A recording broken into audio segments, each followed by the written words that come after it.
Bonjour à toutes et bonjour à tous. Donc aujourd'hui, nous allons aborder les 7 principes, la Huna, qui sont donc pratiqués par les Kahuna, les chamans hawaïens.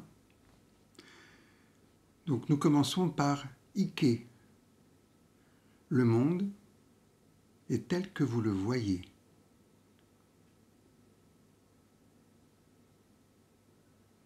C'est la loi d'attraction. On attire à soi ce que l'on est. Donc c'est un phénomène vibratoire.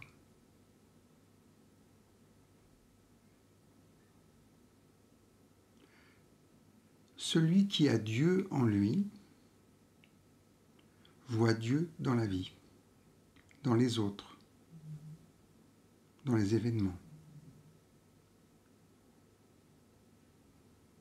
Celui qui voit le mal, le corrompu, le vice, 3 petits points. Bon, en réalité, la vision, elle est duelle, puisqu'on est dans le monde de la manifestation, du duel, du yin-yang. Donc c'est normal qu'on soit tiraillé entre ces deux aspects. Donc on ne peut pas être bien, au point, ou pas au point mal, parce que le divin, il n'est ni dans le bien, ni dans le mal. Donc avec Ho'oponopono, on sollicite par le zéro, donc le vide, le divin absolu, qui est au-delà de la dualité, mais même au-delà de l'unité, de l'unicité, bien au-delà. Mais comme nous vivons dans ce monde, il y a tous les plans qui se mélangent. Chaque plan a ses lois et il faut qu'on les respecte. Quand on prie totalement, quand on fait Ho'oponopono, qui sont ces 4 phrases que je vais rappeler, je suis désolé, pardon, merci, je t'aime. Il faut le faire totalité de notre être.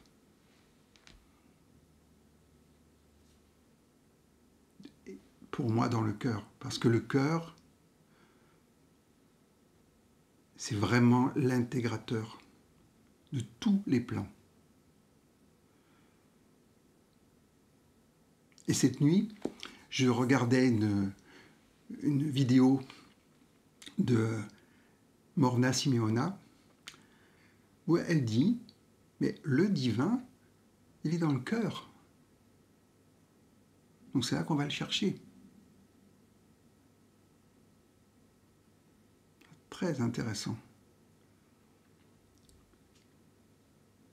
Donc, on le sait, on porte en nous donc à la fois la dualité qui est liée à la manifestation, mais la dualité c'est le yin-yang, donc c'est ni bien ni mal, ça peut être bien et mal, mais basiquement ça ne l'est pas. On porte aussi cette unité, c'est pour ça qu'on cherche à faire notre union avec le divin, l'union en Dieu. Donc ça c'est vraiment un très haut niveau, ce qui veut dire qu'on s'abandonne totalement au divin. Et là, là c'est très rusé de la part des Kahuna, c'est de dire non, mais ce que vous voyez, c'est votre monde, puisque vous le voyez à travers ce que vous êtes, à travers vos tendances, vos croyances, etc. Donc ils nous impliquent dedans, ils disent mais vous voulez changer le monde, vous voulez changer les autres, mais non, arrêtez, arrêtez. Changez-vous vous-même, changez en vous-même. Pourquoi faire? Pour retrouver cet état zéro. C'est-à-dire c'est l'état dans lequel Dieu nous a créés, à son image. C'est pour ça qu'en anglais on parle de nothingness, de la rienté, la qualité du rien, puisqu'il y a quand même une manifestation. Et ça, c'est en nous, on peut le vivre. Et vivre à partir de cela. Et être guidé. Ne plus faire d'erreur, parce qu'il n'y a pas d'erreur. Vous vous sentez, ça vous inspire, vous allez, vous agissez. Et vous êtes en plein accord avec vous-même.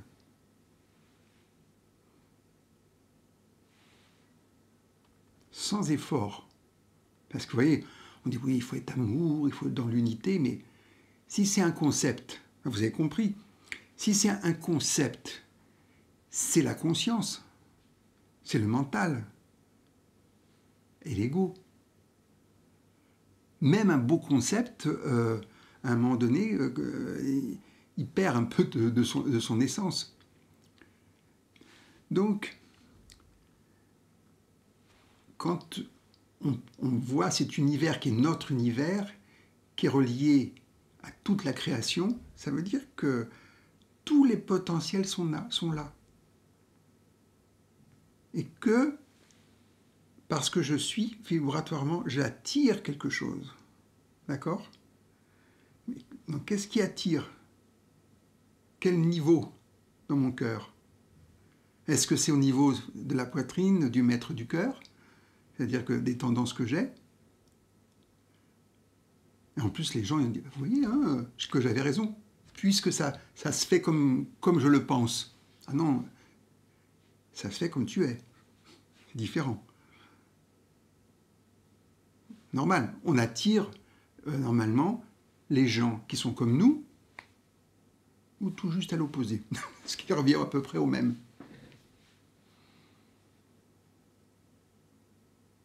Et puis après, vous voyez, alors, les spiritualistes, les circonstances, les choses, les synchronicités, les choses qui convergent. Donc, ils renforcent leur croyance parce que ça se passe comme ça. Ben non, ça se passe comme ça parce qu'ils attirent. C'est pour ça qu'il y a des maîtres. J'adore vous savez, ce maître zen qui reçoit un occidental et qui lui demande de lui expliquer ce qu'est le zen. Donc, le maître zen va lui servir du thé, et puis il verse le thé comme ça, il le verse, et le thé déborde de la tasse. Et c'est tout. Ben oui, si ce monsieur, très savant sûrement, vient avec toutes ses connaissances, même du zen, ben c'est pas le zen, puisque c'est vide. Donc il faut que la tasse soit vide. Et là, en plus, s'il donne une explication, elle déborde.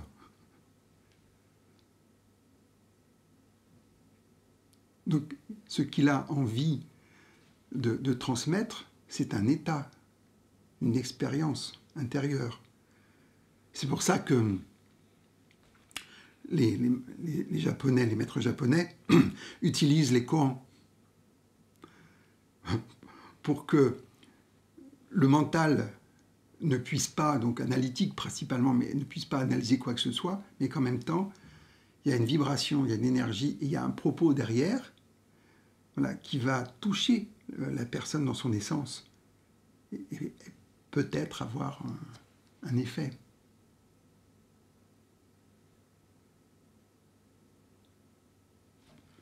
Donc, vous voyez, tout est un monde vibratoire. Tout est un vibratoire. Et ce sont ces vibrations qui font notre vie, qui attirent donc les situations, qui attirent les gens. Mais d'où ça vient? Principalement du subconscient. Je vous le rappelle, pour une pensée consciente, vous en avez 15 millions de subconscientes. Donc vous voyez, on ne maîtrise rien. Et qu'est-ce qui fait nos vies? Ce sont nos mémoires, les informations qu'on a reçues, les données, les samskaras, les complexités, etc. Alors c'est pas mauvais en soi, parce qu'en réalité tout ça c'est du potentiel, c'est la vie. Donc ce qui est intéressant, c'est d'épurer toutes ces données pour être quasiment sans données, pour que enfin le divin puisse œuvrer en nous par le zéro. Après, on peut se poser la question donc, de quoi sont composées donc, nos mémoires. Elles sont composées, là, depuis le début, je vous raconte des croyances, voilà, des formatages, mais aussi de nos valeurs. Hein. Donc là encore, il n'y a pas de jugement. Les valeurs sont aussi dans le subconscient.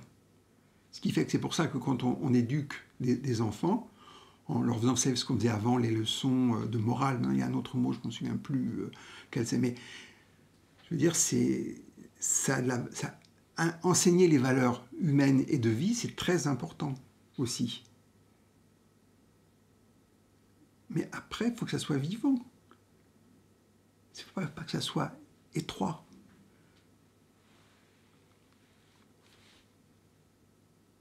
Donc là, on avait vu que cette fameuse éducation est très importante, mais laisse beaucoup de traces, donc de 0 à 14 ans. Donc vous savez que les mémoires et les apprentissages sont en lien avec le cerveau plutôt reptilien. Ce cerveau-là, il n'y a pas de bien, de mal, de juste, de faux, quoi. Hein, c'est juste des données. Et nous avons aussi les émotions, donc qui sont en lien avec le système limbique, l'hypothalamus, et qui informent, on va dire, qui donnent une information au subconscient. Et c'est comme ça qu'on va voir ce qui se passe dans notre système intérieur par l'émotion. C'est pour ça qu'on ne peut pas les chasser. D'où l'intérêt de la médecine chinoise et du taoïsme qu'on a vu là ces derniers temps, qui nous permettent de voir en nous les effets à la fois énergétiques, émotionnels et organiques. Tout ça, ce sont des informations, ce sont des indications qui nous disent ce qui se passe en nous. Donc l'idée quand même, voilà, là c'est le tableau, c'est de pouvoir changer tout ça. D'où le travail d'effacement. Alors là encore, j'ai entendu des choses sur Ho'oponopono où les gens programment à nouveau. Ils mettent des programmes. Ah non, ce qui est intéressant, c'est sans programme. C'est le programme, quoi. Celui qui est là-haut. Hein. Donc voilà. L'idée, c'est vraiment d'effacer les données du disque dur. Mais vraiment, hein. Parce qu'il paraît que même il y a maintenant des champions de l'informatique qui arrivent encore à récupérer, même quand c'est effacé. Hein. Carrément, alors, en plus grande profondeur. Pourquoi? Parce que donc, quand notre disque dur est à l'état 0, nous sommes identiques à notre créateur. Donc si nous laissons donc, le supramental un peu diriger la chose, on va être inspiré. Et c'est ce dont je vous parlais quand je parlais des gnostiques, des connaissants, qui avaient au niveau cosmique accès à toute la connaissance. Mais elle vient. Ils vont la chercher en se mettant dans la dimension. C'est pour ça que quand on parle qu'il y a des données que dans le subconscient, non, moi je pense qu'il y a des données aussi dans le supraconscient, des données cosmiques. D'où les fameuses archives akashiques.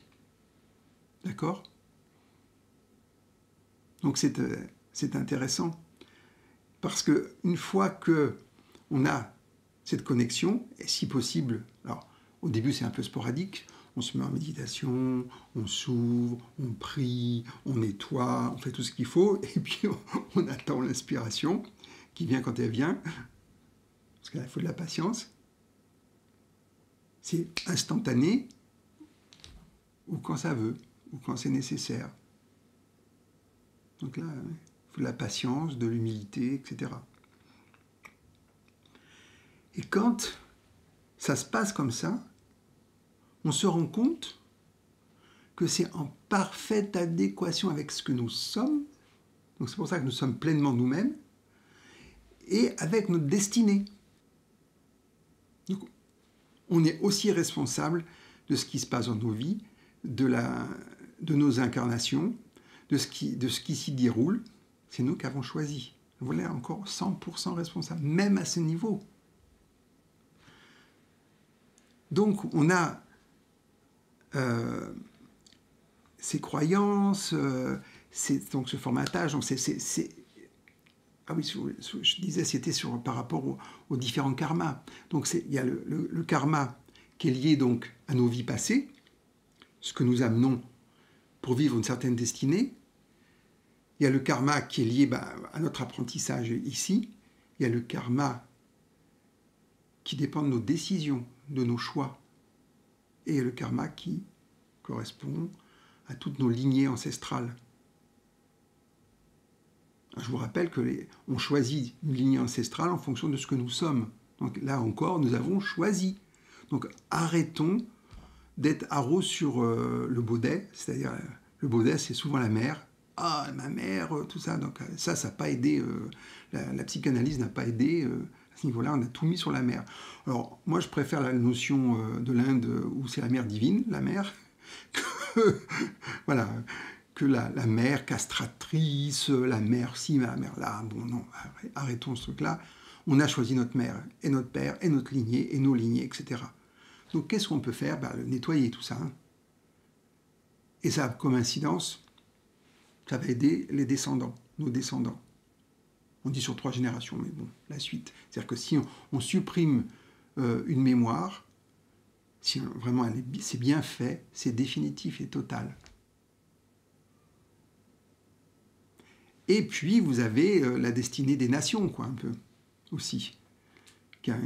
Mais là encore, ah non, mais je suis là en France, vous avez la France, comment elle est, comme ci, il y a ça. On est très râleurs en France. Hein. Oui, on l'a choisi. 100% responsable. C'est vraiment intéressant. Quand quelqu'un, vraiment, vous casse les pieds, vous n'en pouvez plus, ben oui, c'est en moi. Donc, il n'y a qu'une chose à faire. On nettoie, on nettoie, on nettoie, on nettoie, on nettoie, on nettoie. Ça fait longtemps que je ne vous l'ai pas dit. Je suis désolé. Pardon. Merci, je t'aime. Mais là, je l'ai dit en rigolant, hein, mais il faut le dire en profondeur. Il faut se le dire vraiment pour puis, voilà, le sentir. Et vous verrez, c'est intéressant, parce qu'à un moment donné, plus on le fait, moins les gens ou les circonstances qui nous sont désagréables se présentent. Ou alors, de manière encore plus étonnante, les gens que vous ne supportiez pas, de ce que vous les supportez. Et vous dites, mais ils ont changé. Non, vous avez changé. Donc, petite phrase, chacun apporte dans sa vie ce qu'il est, ce qui anime son cœur. Donc, vous voyez, on retrouve ça avec Heartfulness, la méditation du cœur. Donc, on purifie le cœur pour pouvoir donc accéder à la lumière de ce cœur, lumière divine. Parce que sinon, il y a des voiles, il y a des fumées qui nous empêchent d'y accéder. Eh bien, on vit mieux quand c'est lumineux quand même. Hein. Donc je ne reviens pas sur l'idée que voilà, on est seul au monde. Avec, il y a 7 milliards d'autres personnes qui ont leur monde. Bon, on est dans le même espace-temps. C'est une façon de dire que je vois, je perçois le monde comme je suis. J'expérimente le monde comme je suis.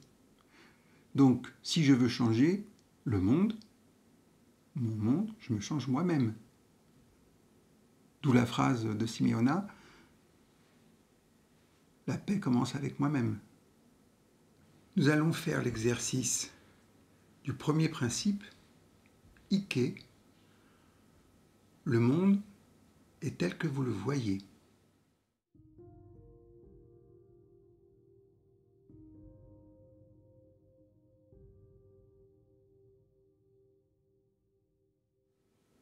Tout doucement,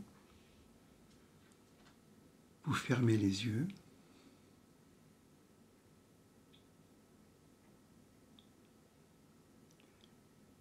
Vous allez contempler la planète Terre, la planète bleue,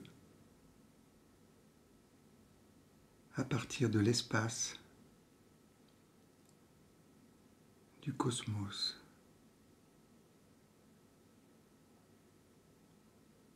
Avec amour compassion.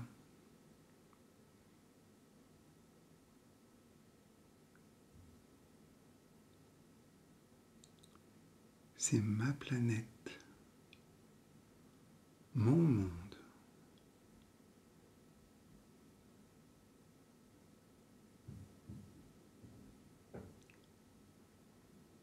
Je suis désolé. Je te demande pardon. Merci. Je t'aime.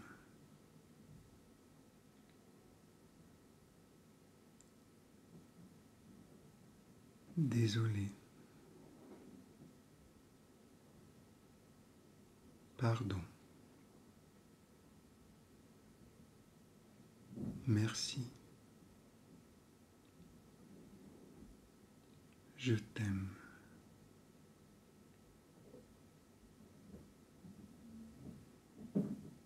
Désolé.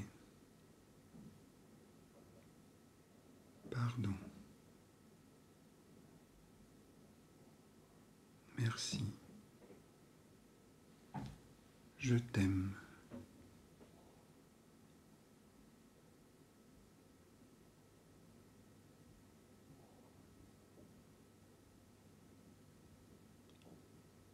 Amour. Bénédiction. Gratitude.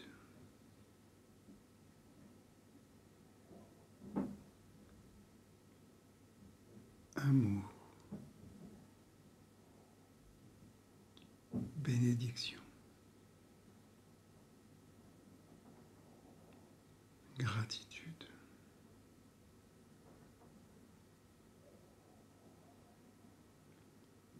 Amour. Bénédiction. Gratitude.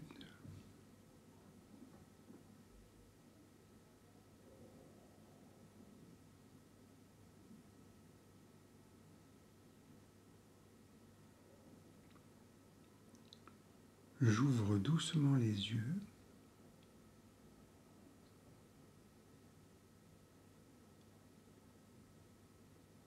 Tout en restant en contact avec mon monde intérieur.